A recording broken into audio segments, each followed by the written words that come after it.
I watched through my kitchen window as three men in cheap suits walked across my front lawn. They were not invited. They were not welcome.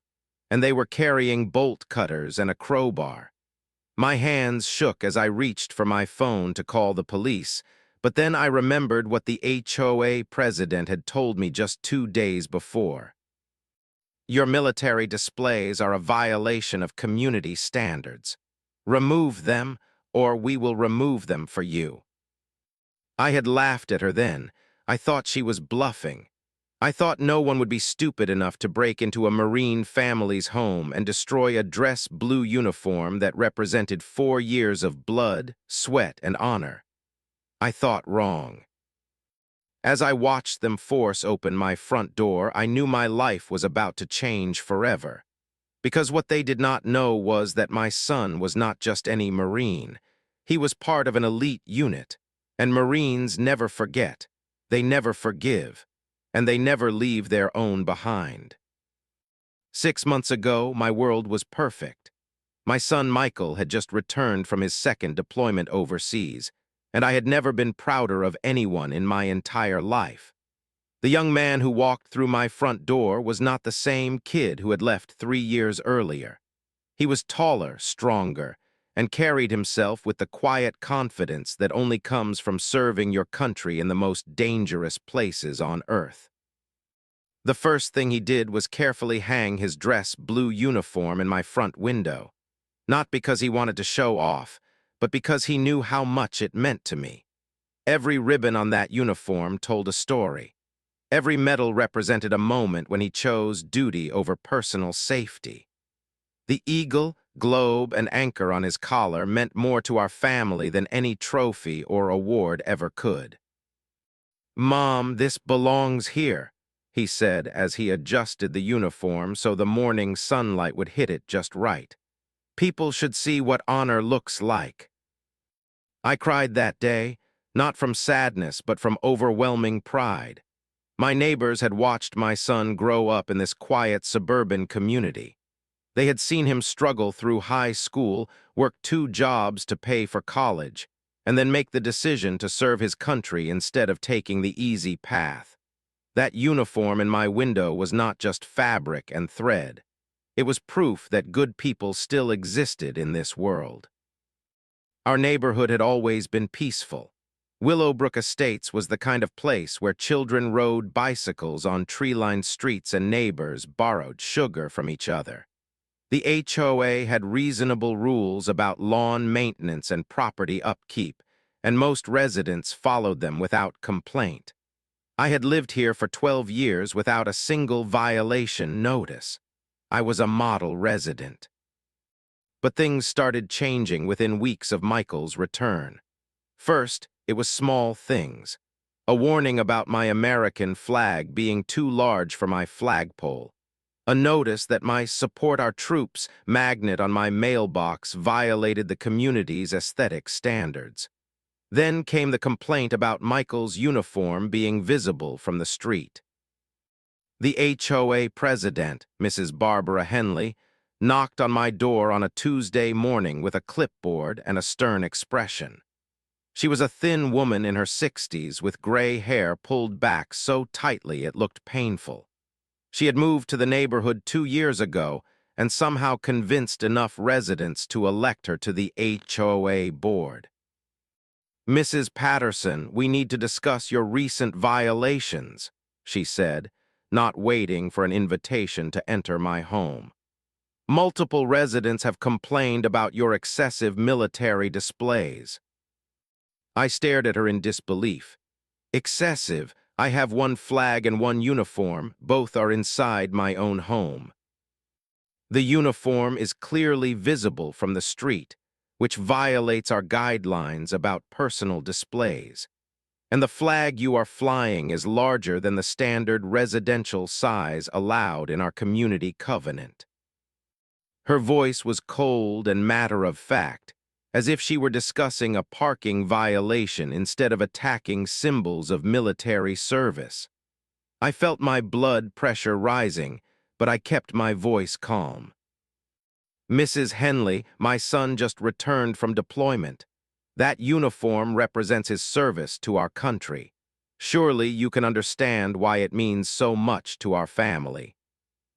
She looked at me with the kind of expression people reserve for particularly slow children. "Mrs. Patterson, everyone's service is appreciated, but rules are rules. The community voted on these standards for a reason. We cannot make exceptions regardless of the circumstances." That night, I called Michael and told him about the conversation. He was quiet for a long moment before responding. "Mom, do what you think is right. But remember, that uniform earned its place in our home. Nobody gets to tell us we cannot honor military service." As I hung up the phone, I looked out at my front yard and noticed something I had never seen before. 3 of my neighbors were standing on the sidewalk, pointing at my house and having what looked like an intense conversation. When they saw me watching, they quickly walked away.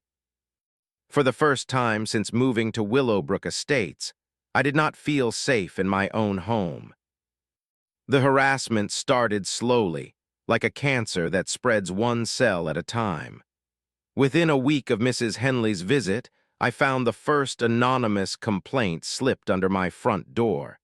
It was typed on plain white paper with no signature, but the message was clear. "Your military displays are offensive to residents who believe in peace over war. Remove them immediately or face consequences." I crumpled the paper and threw it in the trash, but 3 more appeared over the next few days. Each one was more threatening than the last.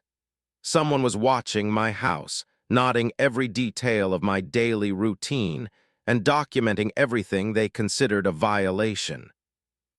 The official HOA warnings came next.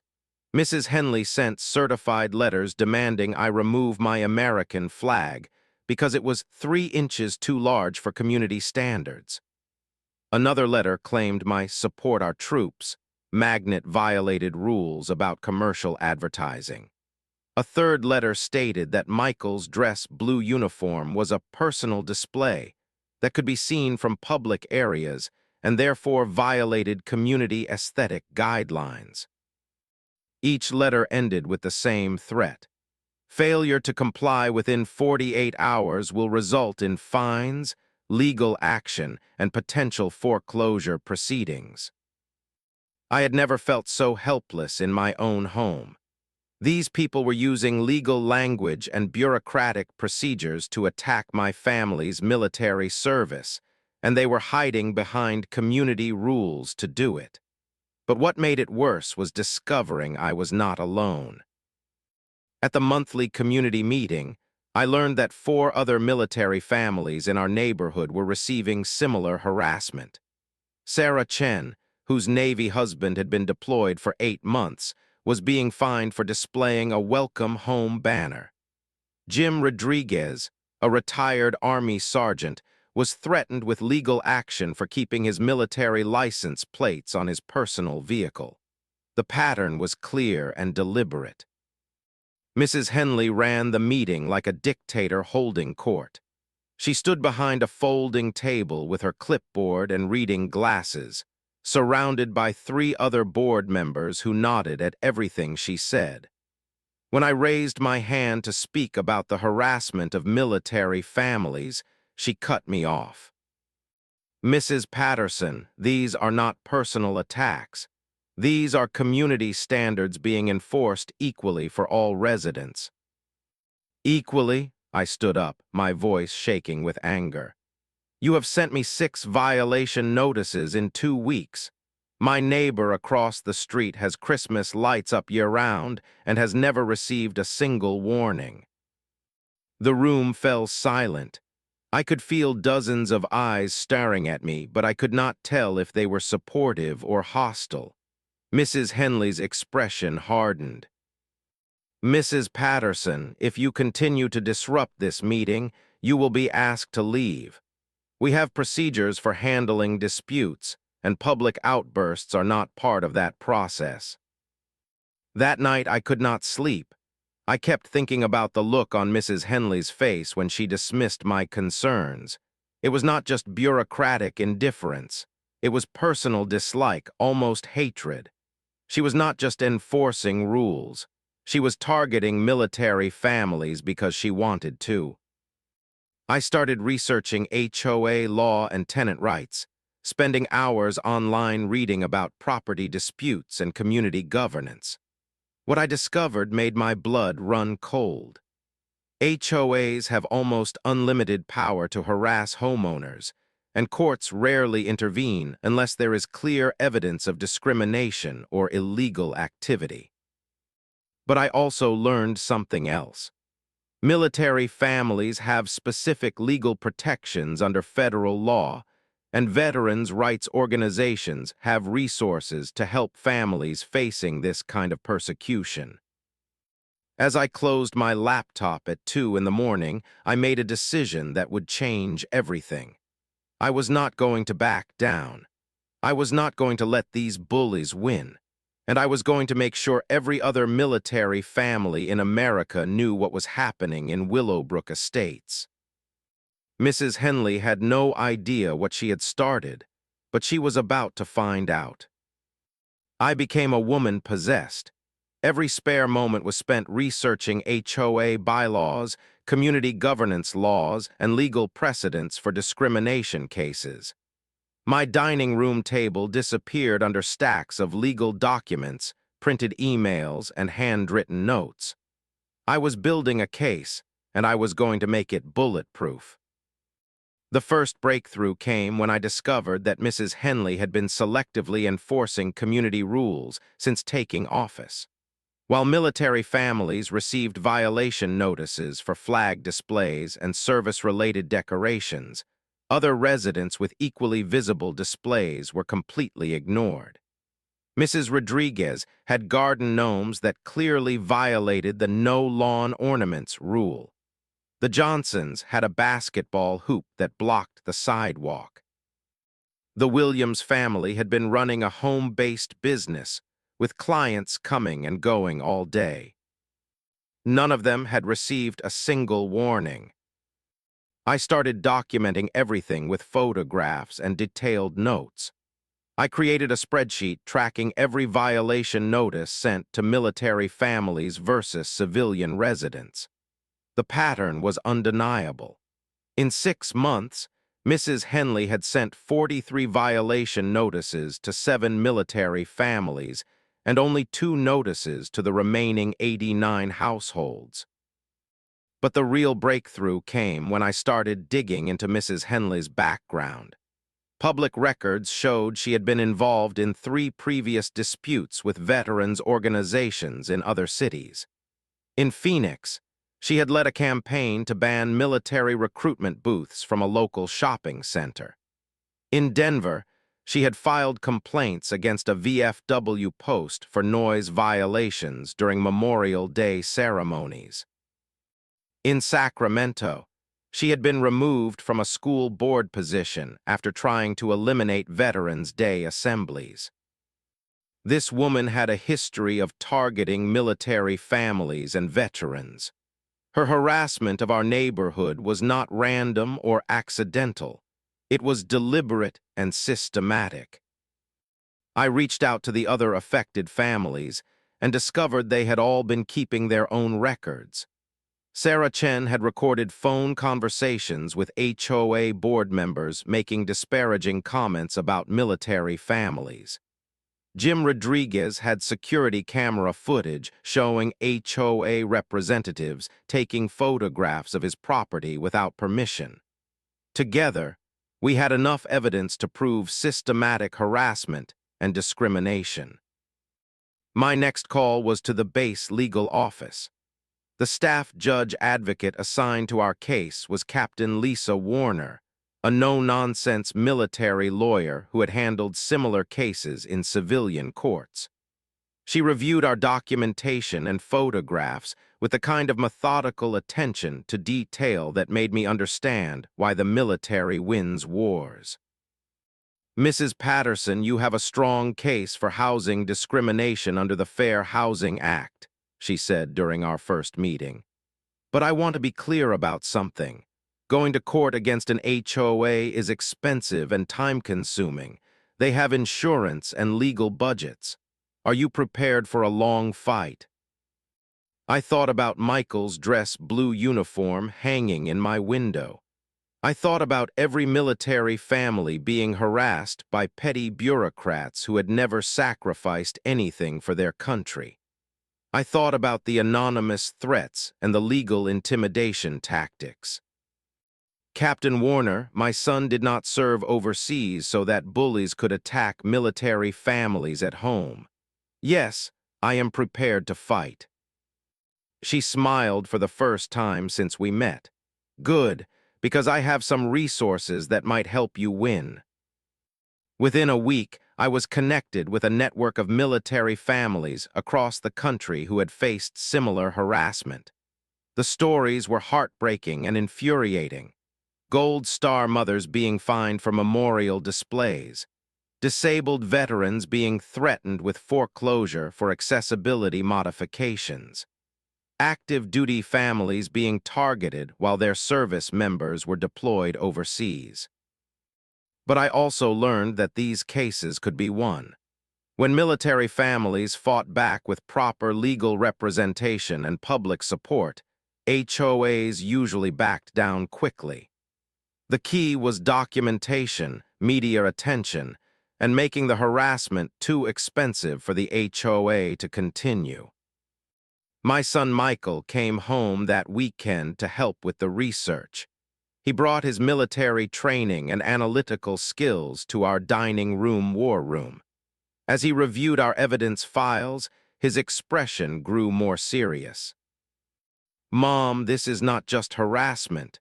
This is systematic targeting of military families. In the military, we would call this an organized campaign." He was right. Mrs. Henley and her HOA board were conducting warfare against military families, using legal procedures and bureaucratic weapons instead of actual violence. But they had made one critical mistake. They had forgotten that Marines are trained to fight back. The final ultimatum arrived on a Friday morning via certified mail. The envelope was thick and official-looking, with my name typed in capital letters across the front. As I tore it open, my hands were shaking with a mixture of anger and anticipation. The letter was 2 pages long and written in the coldest, most threatening language I had ever seen. Mrs. Henley and the HOA board were demanding immediate removal of all military displays, flags, and decorations from my property within 48 hours. Failure to comply would result in fines of $500 per day, legal action to place liens on my home, and potential foreclosure proceedings. But the most shocking part was the personal attack buried in the middle of the legal language. The letter stated that my excessive military displays were inappropriate for a peaceful residential community, and that my failure to respect community standards showed a lack of consideration for neighbors who prefer to avoid political and military messaging. They were calling my son's military service political messaging.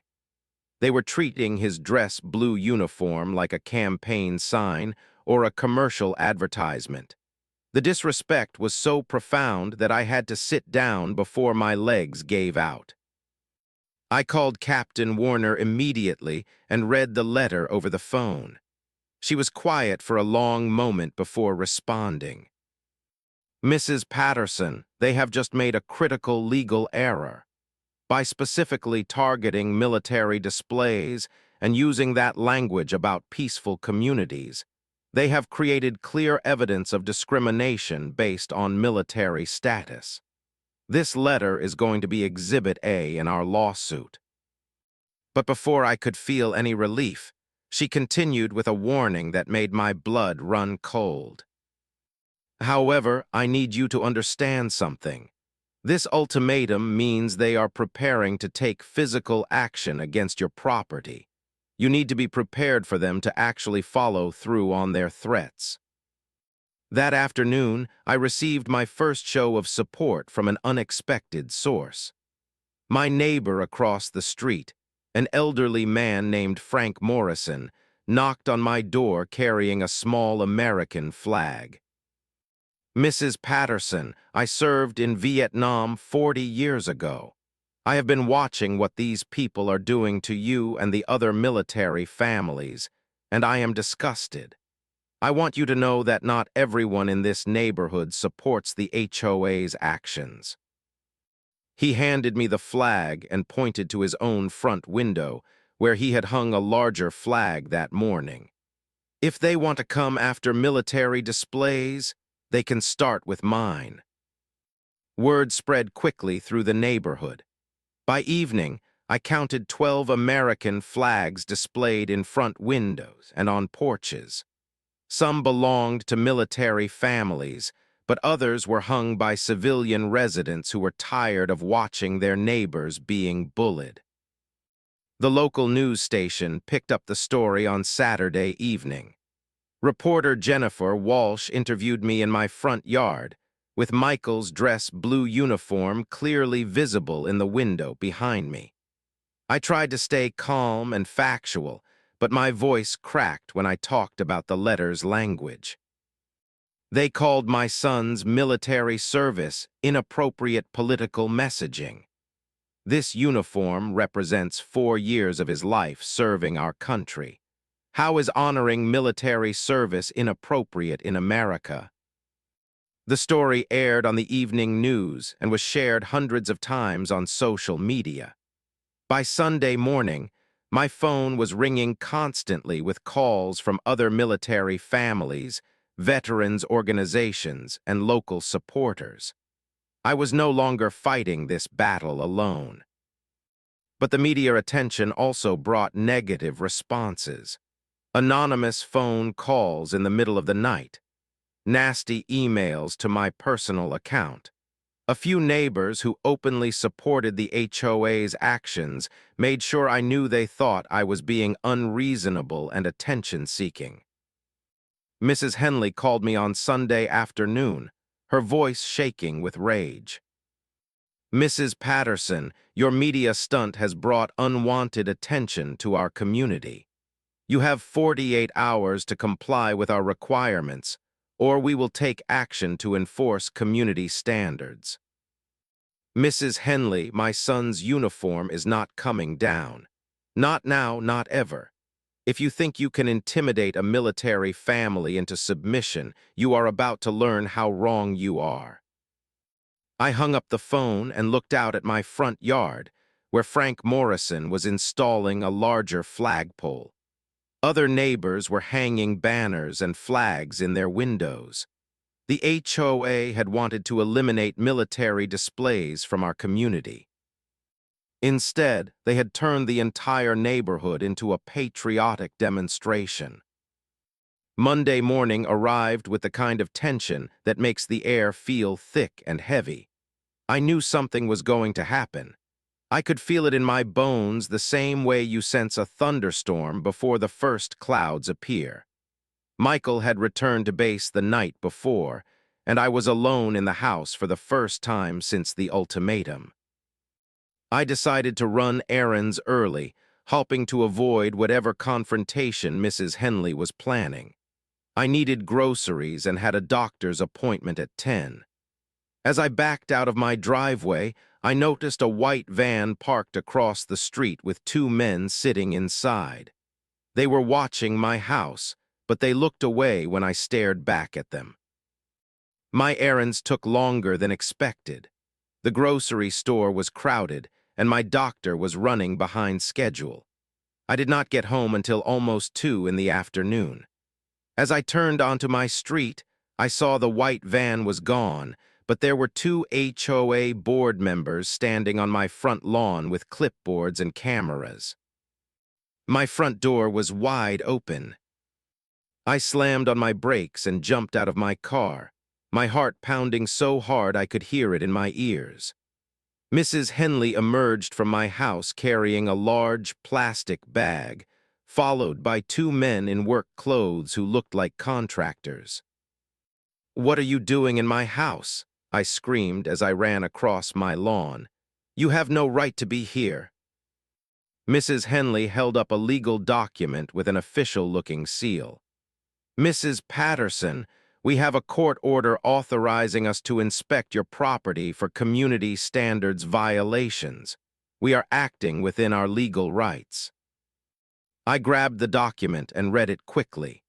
It was a temporary restraining order claiming that my excessive military displays posed a threat to community safety and authorizing the HOA to remove hazardous materials from my property.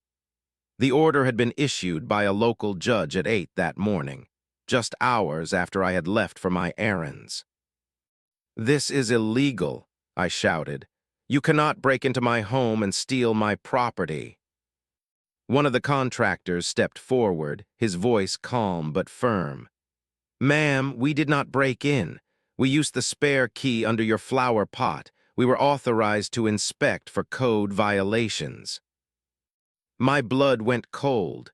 They had been watching my house long enough to know where I kept my spare key. This was not random harassment. This was a planned invasion of my home. I pushed past them and ran inside, desperate to check on Michael's dress blue uniform. The living room was in chaos. My furniture had been moved, my cabinets had been opened, and my personal belongings had been scattered across the floor. But the worst sight was in my front window. Michael's dress blue uniform was gone. In its place was a pile of torn fabric, scattered buttons, and damaged ribbons. The jacket had been cut with scissors or a knife. The pants had been ripped at the seams. The medals and ribbons had been torn off and thrown on the floor like garbage. I fell to my knees and picked up pieces of the uniform with shaking hands. This was not just property damage. This was desecration. This was a deliberate attack on everything my son had sacrificed for his country. "You destroyed it," I whispered, holding a piece of the blue fabric against my chest. "You destroyed my son's uniform." Mrs. Henley stood in my doorway, watching me cry over the remains of Michael's dress blues. Her expression was not apologetic or even neutral. She looked satisfied. "Mrs. Patterson, the uniform was removed as part of our compliance inspection. Any damage that occurred was accidental and unavoidable." I looked up at her through my tears, and for the first time in my life I understood what pure hatred felt like. "Accidental? You cut it with scissors. You tore off every ribbon and medal. This was deliberate." "I suggest you read the community covenant more carefully," she said, turning to leave. "We have the right to remove any displays that violate our standards. If you choose to file a complaint, that is your prerogative." After they left, I sat on my living room floor surrounded by the ruins of my son's uniform and cried harder than I had since my husband's funeral. This was not just about property rights or community standards anymore. This was personal. This was war. I called the police, but the responding officer was sympathetic but unhelpful. The HOA had a court order, and the damage could be considered accidental during a legal inspection. He took a report, but warned me that pressing charges would be difficult. Then I called Michael. "Mom, what's wrong? You sound upset." "Michael, they came into our house. They destroyed your dress blues. They cut it up and threw it on the floor like trash." The silence on the other end of the phone lasted so long I thought the call had dropped. When Michael finally spoke, his voice was different, colder, harder.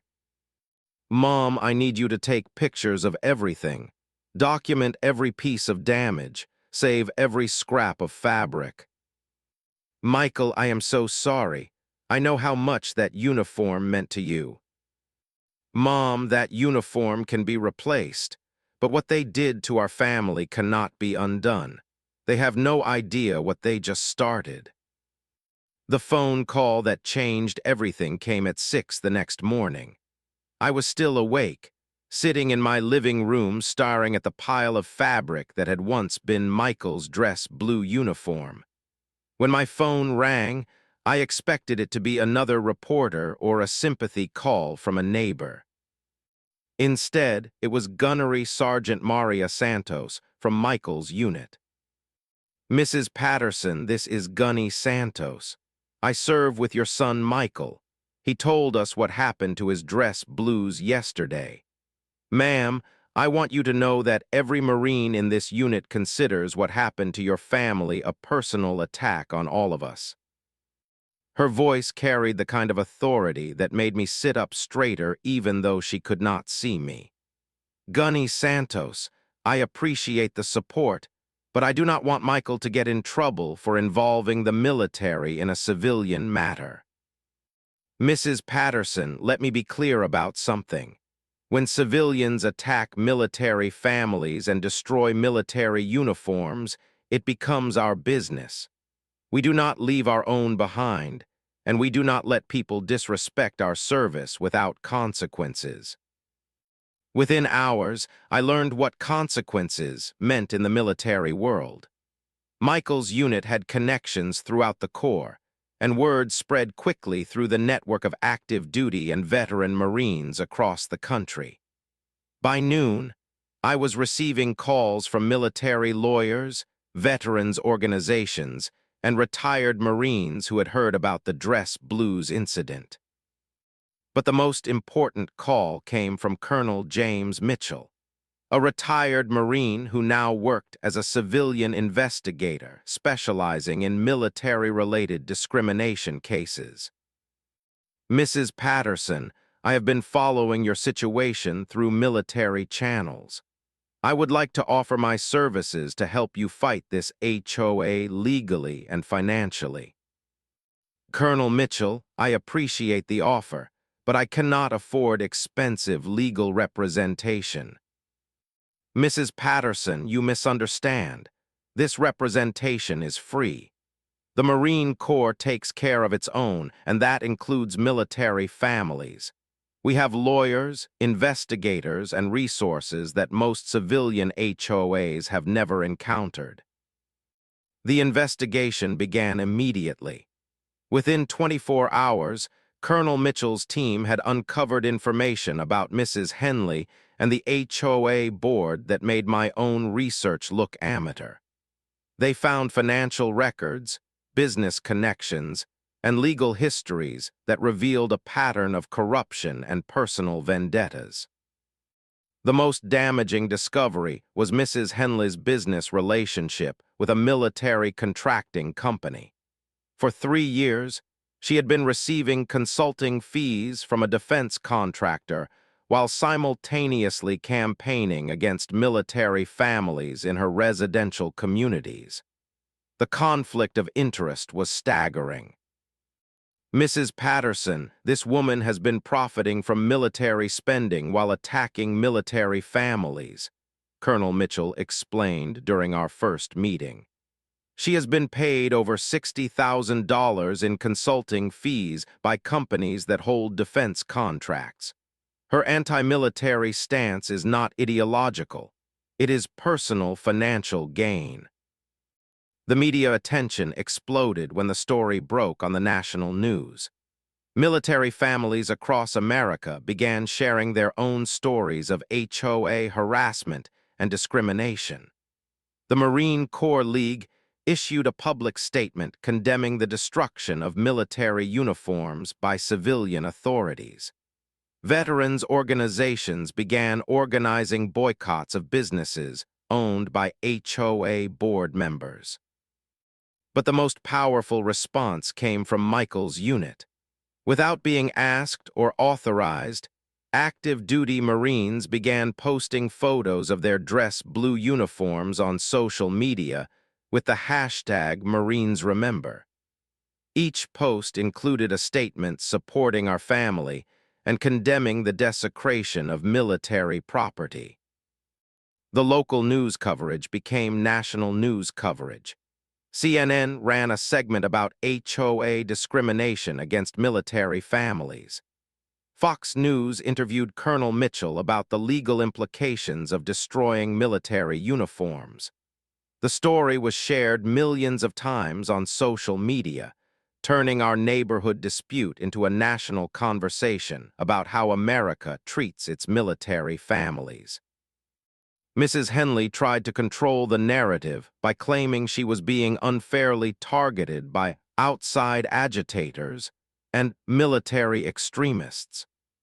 She scheduled a press conference to defend the HOA's actions and explain their legal authority to enforce community standards. The press conference was a disaster. Reporters asked about her business connections to defense contractors. They questioned why military families were being targeted while other violations were ignored.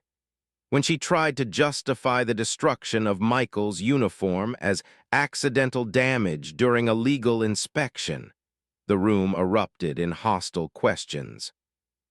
"Mrs. Henley, how do you accidentally cut a uniform with scissors?" one reporter asked. "Mrs. Henley, why are you receiving money from military contractors while attacking military families?" asked another. She ended the press conference after 15 minutes and refused to answer any more questions. But the damage was done.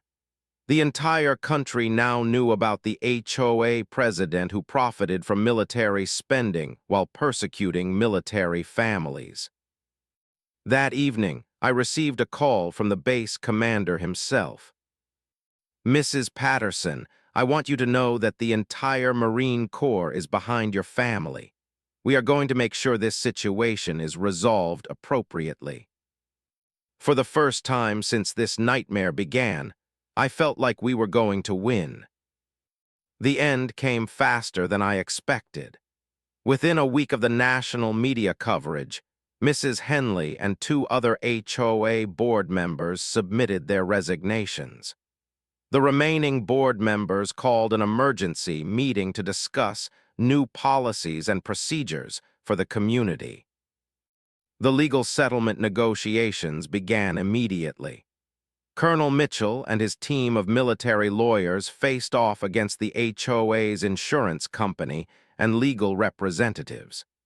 The insurance company took one look at the evidence of systematic discrimination, financial conflicts of interest, and deliberate destruction of military property, and decided to settle quickly.